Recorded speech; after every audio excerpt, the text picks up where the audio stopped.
We, of course, have reporters right across Cairo. Let's first of all go to Rawya Rageh. She is in our Cairo bureau. She's been trying to monitor events as best she can. Rawya, fast developing movements happening this morning and conflicting reports from both sides, as we'd expect. Indeed, it's very difficult to get a clear image of the extent of the security operations, what security forces are being involved. I mean, we're clearly seeing the police, but up until now, no confirmation of any involvement of the military. The Interior Ministry issuing a statement in the past couple of hours saying that their operation came in response to the clear orders by the government to disperse the sit-ins. We understand, Felicity, that until now, 200 people were rounded up, at least 150 in the sit-in in Giza, in the southern part of the capital. That sit-in has been completely cleared, while 50 others were rounded up in Rageh, in Nasser city. The government, of course, the interim government had been warning for several days now, in fact weeks, that they were prepared to end the sit-ins in both those locations. But the timing of this, is there any thought about why they went in on this particular morning?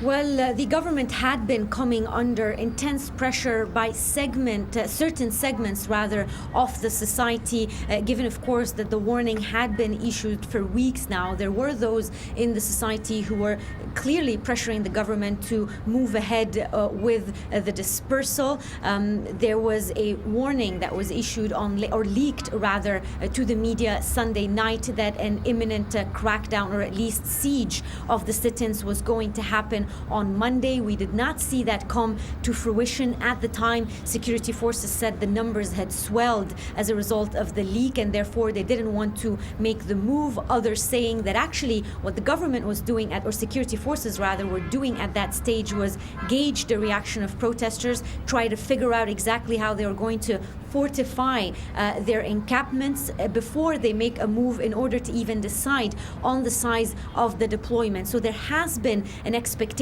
over the past few weeks that something was imminent, although the move earlier this morning was sudden and came without a warning last night.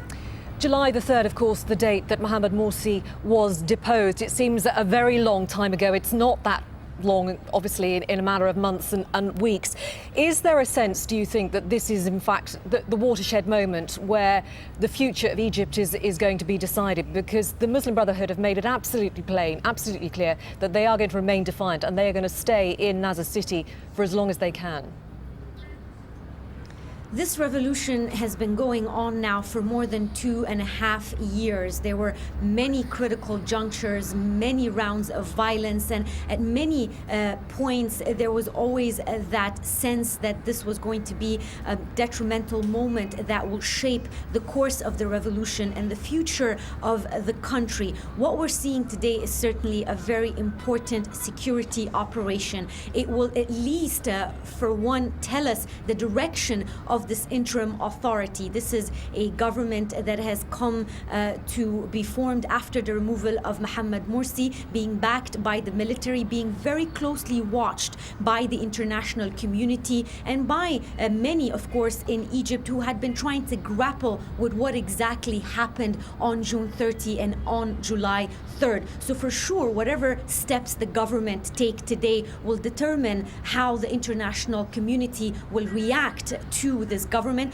But most importantly, Felicity, this is also not just about the fate of a deposed president, Mohamed Morsi. It is about the future of the Muslim Brotherhood as a group, not just in Egypt, but across the world. So definitely a very critical moment for this country, for the Muslim Brotherhood, and for the reaction from the world. Yeah, a critical moment in Egypt's history.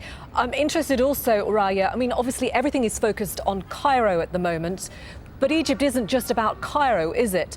How are people across the country going to be viewing the scenes that are happening in Cairo today?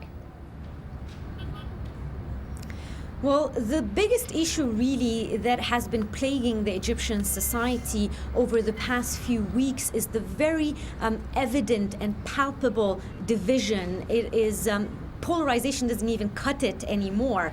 Everybody has a very strong opinion about what's going on here. And in most cases, it had to do with preconceived notions already. So there was the camp that was supportive of the deposed president and the camp that was supportive of the military and the interim authority and their moves. Those who were sitting at the fence, if you will, were not really that many. And the issue here, of course, is whether the reaction and the move by security forces is going to sway some people from both sides to move in either direction. It all depends, of course, on the size of the casualties and on just how the day is going to unfold today. Up until now, we're not particularly hearing any specific reactions in the provinces outside Cairo, as all the attention is focused on these two operations, because even though Nahda sit-in has been cleared in Giza, you still have this rather large encampment in Rabaa Square in Nasser City,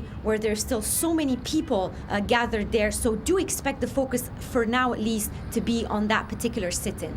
Rawya, Rageh, for the moment, thanks so much.